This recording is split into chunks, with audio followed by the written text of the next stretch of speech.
আসসালামু আলাইকুম সম্মানিত খামারি ভাই ও বন্ধুগণ, আশা করি সবাই ভালো আছেন।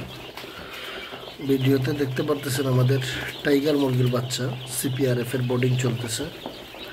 তো আজকে বাচ্চাগুলোকে, আজকের বয়স বাচ্চার 7 দিন। তো 7 দিন সুবাদে আজকে বোর্ডিংয়ের যে পেপার আছে, বোর্ডিং থেকে বাচ্চাগুলোকে সরিয়ে লিটারে দেওয়া হয়েছে। এই দেখেন, লিটারে, ওপেন লিটারে দেওয়া হয়েছে। তো লিটারে দেওয়ার পরে বাচ্চাগুলো প্রায় সময় অসুস্থ হয়ে যায়। তার কারণ হচ্ছে এতদিন পেপারে থাকার কারণে ওই যে ওরা খাবার খাচ্ছে এখান থেকে কাঠের গুঁড়া, আসলে তো ওরা বুঝতেছে না, এর জন্য এখান থেকে খাবার খাচ্ছে। তো আপনারা কি করবেন, খাবার তো অবশ্যই পাত্রে দিবেন। আমরা তো প্রায় সময় বোর্ডিংয়ে পেপারে খাবার দিয়ে থাকি ছিটিয়ে। তো আজকে আপনারা দেখতে পাচ্ছেন লিটারের মধ্যে এরকম আমি চতুর্দিকে পেপার দিয়ে মধ্যখানে আমি আমার একটা ট্রেতে খাবার দিয়েছি, এখান থেকে তারা খাবার খাচ্ছে।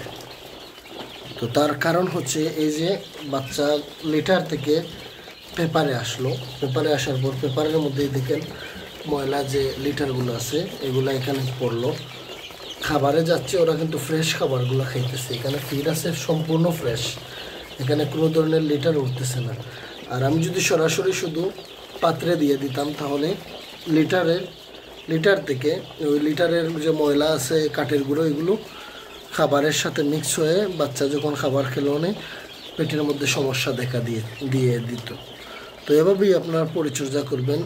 যদি একটু লক্ষ্য করেন তাহলে অবশ্যই খাবারের কোনো সমস্যা দেখা দিবে না। আর আমার যতটুকু আমি যেরকমই লালন পালন করি বোর্ডিংয়ের বাচ্চা ছাড়ার পরে, ঠিক এভাবেই আপনাদের সাথে আমি শেয়ার করলাম। যদি এখানে কোনো ভুলভ্রান্তি হতেও পারে, ক্ষমার দৃষ্টিতে দেখবেন অথবা পরামর্শ দিয়ে যাবেন কি করলে ভালো হবে, যাতে আমরাও শিখবো, নতুন যারা আছে তারাও শিখবে।